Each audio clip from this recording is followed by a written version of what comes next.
Hi అండి అందరికీ. నా ఛానల్ని సబ్స్క్రైబ్ చేసి లైక్ చేసి షేర్ చేయండి ప్లీజ్. కొత్త వాళ్ళైతే కానీ ఒక లైక్ కొట్టండి.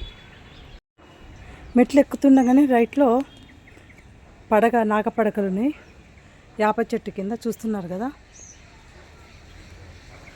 కొండపైన అనమాట.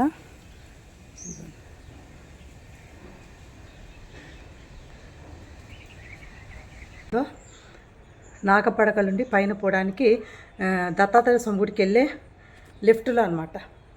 పుట్టలాగుంది, పుట్ట పైన నాగపడకలు ఉన్నాయి. హైదరాబాదులో కొండపై దత్తాత్రేయ స్వామి 500 ఏళ్ల స్వయంభూ క్షేత్రము.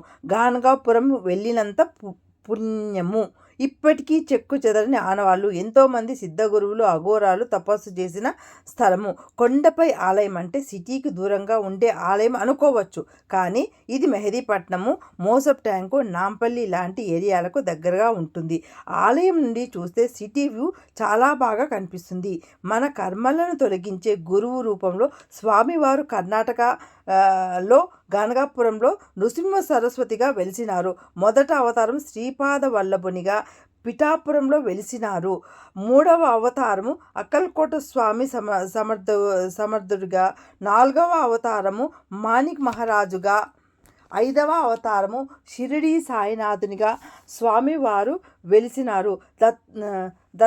దత్తాత్రేయ స్వామి పూజించటం వల్ల, దర్శించటం వల్ల జాతకంలో ఉన్న గురుగ్రహ తీవ్రత తగ్గించుకోవచ్చు.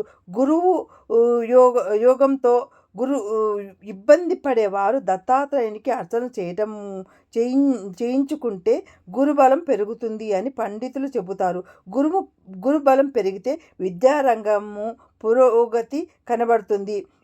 వివాహ నిశ్చయము అవ్వటము, సంతానం ప్రాప్తి కావటము, పేరు ప్రతిష్టలు రావటము, మంచి శుభము కలగటము జ్యోతిష శాస్త్రంలో కూడా చెబుతుంది. బంగారు కొనుగోలు చేయాలి అన్న గురుబలం ఉండాలి అంటారు. ఆ గురుబలం పొందాలి అంటే గురుదత్త స్వామిని పూజించడం మంచిది.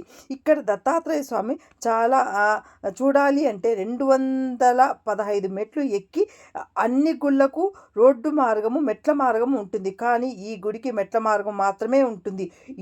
ఇట్లా మెట్లు మార్గం ద్వారా వెళ్ళడం ద్వారా చాలా పురాతన ఆలయం దర్శించినట్టు అనిపిస్తుంది.